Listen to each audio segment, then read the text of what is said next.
plus petite chose qui a du sens vaut davantage dans la vie que la plus grande qui en est dépourvue. Carl Gustav Jung. Avez-vous déjà eu l'impression que ce qui vous semblait autrefois essentiel avait soudainement perdu toute son importance ? Avez-vous remarqué que certaines disputes, rivalités ou ce besoin de prouver qui vous êtes vous paraissent désormais étrangement vides ? Et si le plus grand signe d'évolution n'était pas de ressentir davantage d'enthousiasme pour la vie, mais de cesser d'être gouverné par les illusions qui définissaient autrefois votre existence ? Carl Gustav Jung a écrit un jour « Celui qui regarde à l'extérieur rêve, celui qui regarde à l'intérieur s'éveille ». Mais cet éveil se produit rarement comme nous l'imaginons. Il n'arrive pas accompagné d'une paix immédiate, de certitude ou d'un bonheur permanent. Au contraire, il commence souvent lorsque ce qui soutenait notre identité cesse de fonctionner. Il existe une forme de transformation que presque personne ne parvient à expliquer parce qu'elle ne peut être mesurée ni par les réussites, ni par l'argent, ni par la reconnaissance. Elle se produit en silence, tandis que le monde reste identique à l'extérieur, mais devient complètement différent à l'intérieur. Les mêmes personnes continuent de vous entourer. Les mêmes lieux demeurent là où ils ont toujours été. Pourtant, quelque chose d'essentiel disparaît. Le besoin de vivre comme auparavant. Depuis des siècles, philosophes, psychologues et traditions contemplatives observent ce phénomène sous différents noms. Jung appelait ce processus l'individuation, le mouvement par lequel une personne cesse de vivre uniquement pour répondre aux attentes de son ego et commence à affronter ce qu'elle est réellement. Cela ne signifie pas devenir supérieur aux autres, cela signifie abandonner peu à peu tous les masques qui avaient un jour semblé indispensables. Le problème, c'est que presque personne ne parle du prix de cette transformation. Plus vous vous rapprochez de vous-même, moins vous êtes capable de participer naturellement aux jeux émotionnels qui animent la plupart des relations humaines. Le désir constant d'être approuvé s'affaiblit. Le besoin de remporter chaque débat perd de sa force. La comparaison cesse d'apporter une véritable satisfaction. C'est précisément à ce moment-là que beaucoup de personnes croient être en train de perdre quelque chose, alors qu'elles sont peut-être simplement en train de mettre fin à une ancienne manière d'exister. La véritable question n'est pas de savoir si vous avez changé. La question est bien plus dérangeante. Appartenez-vous encore au monde que vous avez passé tant d'années à vouloir conquérir, ou avez-vous déjà commencé à le voir d'une manière dont il n'existe plus aucun retour ?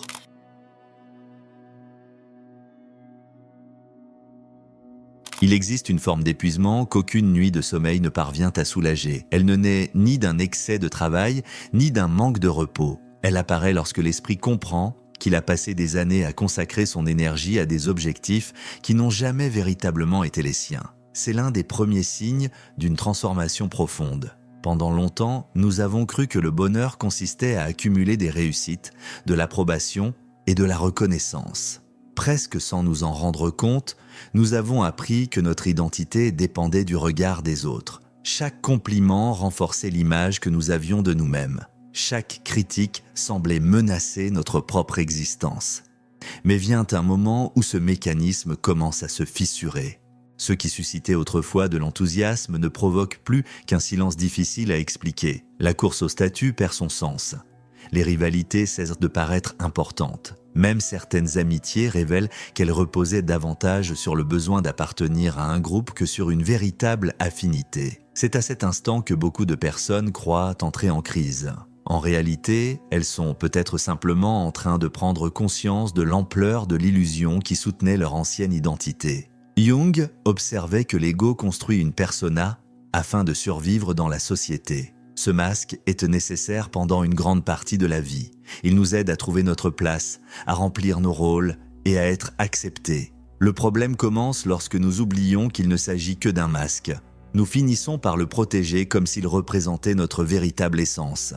Alors la fatigue apparaît, non pas parce que la vie est devenue plus difficile, mais parce que maintenir un personnage exige une quantité immense d'énergie psychique. Vous commencez à réaliser combien de décisions ont été prises uniquement pour éviter le rejet, combien d'opinions ont été défendues seulement pour préserver une image, combien de rêves appartenaient davantage aux attentes des autres qu'à votre désir le plus authentique. Cette prise de conscience ne provoque pas l'euphorie, elle engendre un vide. Et c'est précisément pour cela qu'elle effraie. Car abandonner une identité construite pendant des années signifie traverser une période où vous ne savez pas encore qui vous serez lorsque tous les masques seront tombés. C'est peut-être là le premier grand signe d'évolution, lorsque l'épuisement cesse d'être un problème physique pour révéler qu'il est, en réalité, l'usure d'une existence qui ne parvient plus à convaincre sa propre conscience.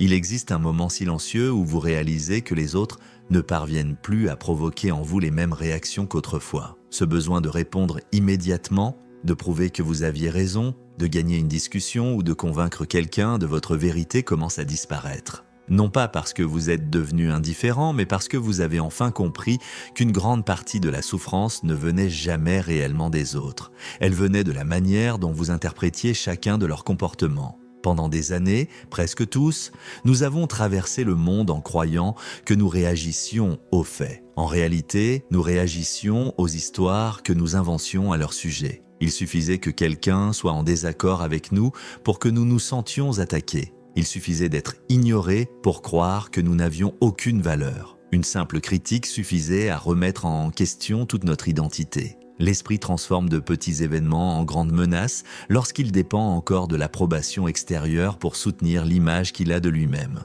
C'est pourquoi certaines personnes restent émotionnellement prisonnières des autres. Chaque compliment modifie leur humeur, chaque rejet ébranle leur estime d'elles-mêmes, chaque remarque devient un jugement sur leur propre valeur. Mais quelque chose commence à changer lorsque vous choisissez d'observer vos émotions avant d'accuser le monde de les avoir provoquées. Vous comprenez que toute critique ne mérite pas d'être combattue, que toute provocation ne demande pas une réponse, que toute opinion n'a pas le pouvoir de définir qui vous êtes. Vu de l'extérieur, ce changement paraît minime. Pourtant, à l'intérieur, il transforme complètement votre existence. Les conflits diminuent parce que vous cessez de les alimenter. Les discussions perdent de leur intensité parce qu'il n'est plus nécessaire de triompher. Les personnes qui vous semblaient autrefois insupportables apparaissent désormais simplement comme des êtres humains portant leurs propres blessures, leurs insécurités et leurs limites. Le plus étonnant, c'est que le monde n'a pas changé. Ce qui a changé, c'est la manière dont votre esprit organise désormais la réalité. Et cela produit un effet inattendu, le silence. Lorsque vous n'avez plus besoin de défendre constamment votre image, un espace s'ouvre pour observer. Lorsque l'urgence de convaincre les autres disparaît, la capacité d'écouter apparaît. Lorsque la compulsion de réagir à tout s'éteint, une tranquillité qui semblait autrefois inaccessible commence à s'installer. Au début, ce silence peut faire peur. Beaucoup confondent cette étape avec le découragement, l'isolement ou une perte d'intérêt pour la vie. En réalité, il s'agit de la fin d'un cycle psychologique. L'énergie qui était autrefois gaspillée dans des conflits invisibles commence à revenir vers l'intérieur. Vous cessez de vivre en fonction du comportement des autres et vous dirigez désormais votre attention vers la seule chose que vous pouvez réellement transformer, votre propre conscience. C'est peut-être l'un des signes les plus discrets de l'évolution intérieure. Le monde continue d'offrir 1000 raisons de s'irriter, de rivaliser et de vouloir prouver quelque chose. La différence, c'est que ces pièges ne trouvent plus le même espace en vous. Et lorsque le monde perd le pouvoir de contrôler vos émotions, vous découvrez que la véritable liberté n'a jamais consisté à changer les autres, mais à cesser de leur confier le contrôle de ce que vous ressentez.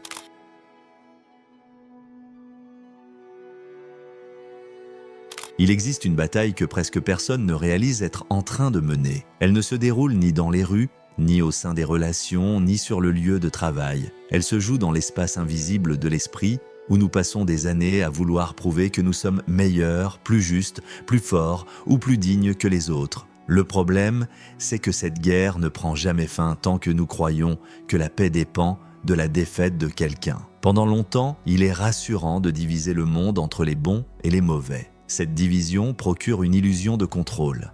Il y a toujours un responsable de nos échecs, un ennemi pour justifier notre colère ou quelqu'un sur qui projeter tout ce que nous refusons de voir en nous-mêmes. Mais vient un moment où cette structure commence à s'effondrer. Vous regardez une personne qui éveillait autrefois votre indignation et, pour la première fois, vous parvenez à distinguer sa fragilité. Vous comprenez que derrière l'arrogance se cache la peur, que derrière l'agressivité se dissimule la souffrance, que derrière le besoin de tout contrôler réside une profonde insécurité. Cela ne signifie pas qu'il faille justifier les comportements destructeurs. Cela signifie simplement comprendre que l'être humain est infiniment plus complexe que les étiquettes que nous avons l'habitude de lui attribuer. Comme l'a écrit Fyodor Dostoïevski, « Chacun de nous est coupable envers tous pour tout, et moi plus que tous les autres ». Cette phrase ne parle pas de culpabilité au sens moral. Elle révèle une vérité inconfortable. Personne n'est totalement séparé de ce qu'il condamne. Les mêmes émotions que nous critiquons chez les autres habitent également notre propre nature à des degrés différents. C'est précisément cette prise de conscience qui met fin à la guerre intérieure. Vous cessez de dépenser votre énergie à vouloir démontrer votre supériorité morale. Le besoin de juger s'affaiblit. L'envie de répondre à chaque offense disparaît peu à peu. Le désir de gagner chaque discussion devient presque insignifiant. Au début, cela peut provoquer un étrange sentiment de vide. Sans ennemis, qui êtes-vous? Sans conflit permanent, qu'est-ce qui soutient encore votre identité? Beaucoup reculent à ce stade parce qu'ils confondent la paix avec l'absence de but. Ils se sont tellement habitués à vivre dans un état de combat permanent que le silence leur paraît menaçant. Pourtant, ce silence ne représente pas une absence de vie. Il représente l'absence de conflits inutiles. L'énergie autrefois consumée par les ressentiments, les comparaisons et les rivalités commence à revenir vers l'intérieur. Vous consacrez désormais votre attention à ce que vous pouvez réellement transformer, vos pensées, vos choix et votre manière d'exister. C'est peut-être l'un des signes les plus difficiles à reconnaître. Non pas parce qu'il s'accompagne de grands événements, mais parce qu'il s'installe avec discrétion. Un jour, vous réalisez que vous ne prenez plus plaisir à nourrir des discussions sans fin. Vous n'avez plus besoin de convaincre qui que ce soit de ce que vous êtes. Vous ne ressentez plus la nécessité de remporter toutes les batailles. Et lorsque cela se produit, vous découvrez quelque chose que peu de personnes expérimentent au cours de leur vie. La véritable paix ne naît pas lorsque le monde finit enfin par être d'accord avec vous. Elle naît lorsque votre propre conscience n'a plus besoin de la guerre pour se sentir vivante.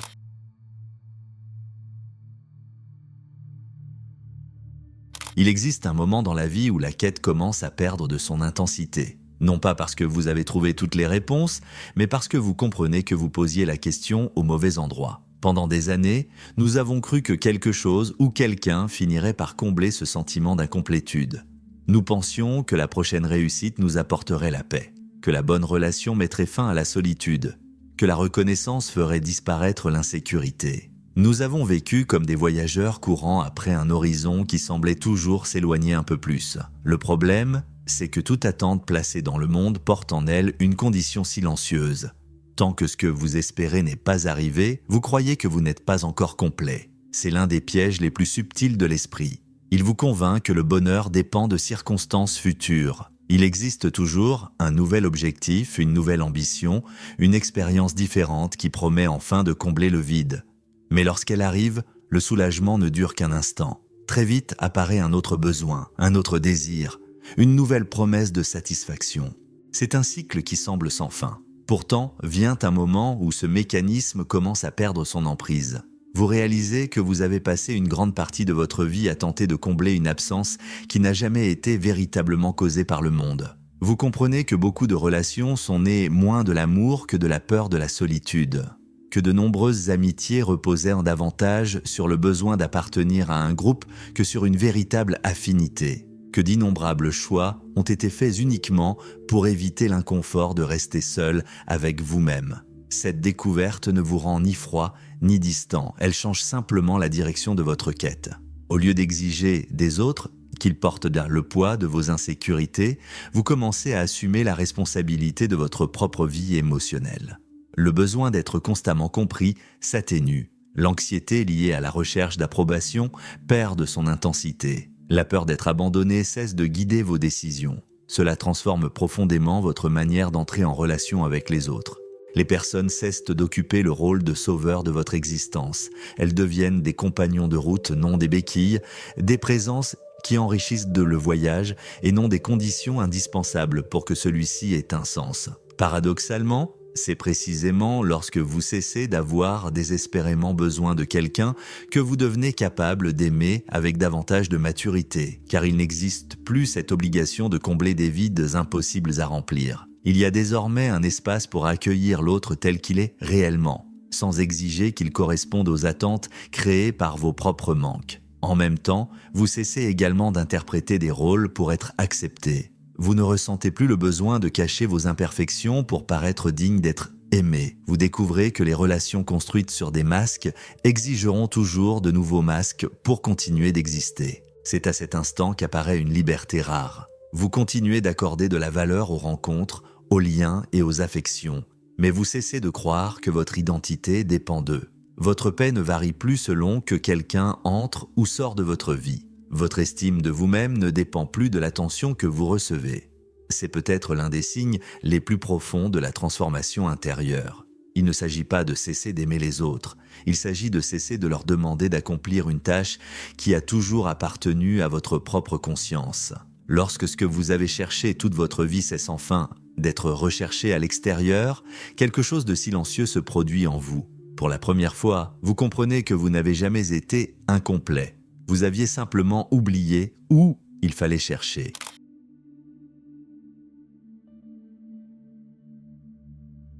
Il existe un moment, au cours du cheminement intérieur, plus difficile que d'affronter la peur, de surmonter une perte ou d'abandonner d'anciennes habitudes. C'est le moment où vous cessez d'avoir besoin de maintenir une version idéalisée de vous-même. Pendant une grande partie de notre vie, nous construisons une identité fondée sur la manière dont nous souhaitons être perçus. Nous voulons paraître forts, intelligents, indispensables, accomplis ou spirituellement évolués. Sans même nous en rendre compte, nous transformons notre existence en une représentation permanente.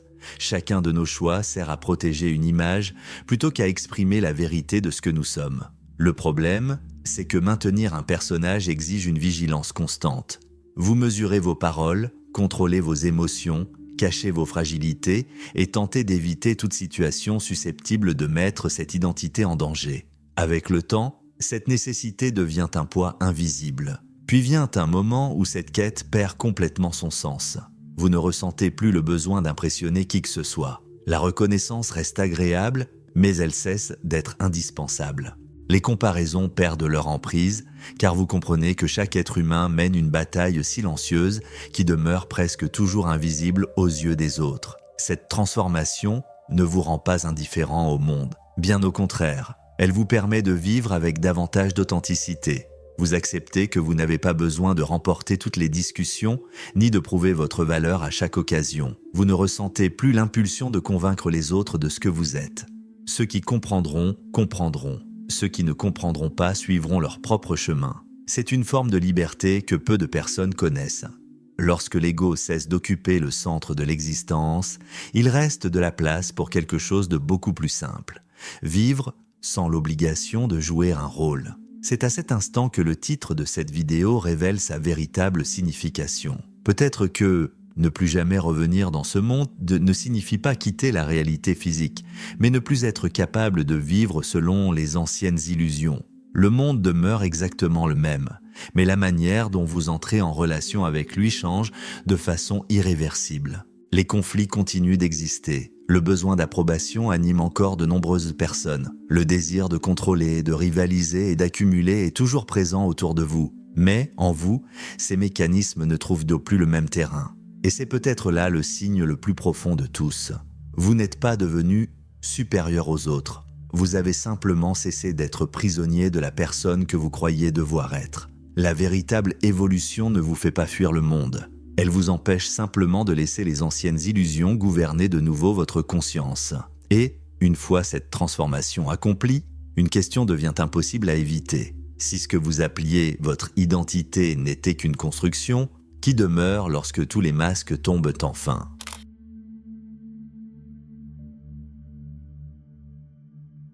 Si vous êtes arrivé jusqu'ici, vous avez peut-être compris que cette vidéo n'a jamais eu pour but de vous rendre meilleur que les autres. Elle vous invitait à observer avec davantage d'honnêteté les mécanismes invisibles qui, pendant des années, ont guidé vos pensées, vos émotions et vos choix, sans que vous en ayez pleinement conscience. Peu de personnes restent jusqu'à la fin d'une réflexion comme celle-ci. Non pas parce que le sujet est difficile à comprendre, mais parce que regarder en soi demande un courage que l'on ne nous apprend pas toujours à développer. Il est bien plus facile de changer d'environnement, de travail ou de relation que d'affronter les parties de nous-mêmes que nous nous obstinons à cacher. Si cette vidéo a éveillé quelque chose en vous, écrivez simplement un mot dans les commentaires, lucidité. Ce sera une manière discrète de montrer que vous avez parcouru cette réflexion jusqu'à son terme. Si cette vidéo vous a parlé, laissez un j'aime. Ce simple geste aide YouTube à faire découvrir ce contenu à d'autres personnes qui cherchent elles aussi à comprendre leur propre schéma plutôt qu'à les fuir. Et si vous ne faites pas encore partie de notre communauté, abonnez-vous à la chaîne et activez les notifications. Chaque semaine, nous publions de nouvelles réflexions sur la psychologie profonde, le comportement humain, la philosophie et les conflits invisibles qui façonnent notre existence. Merci sincèrement pour votre présence. À très bientôt dans une prochaine vidéo.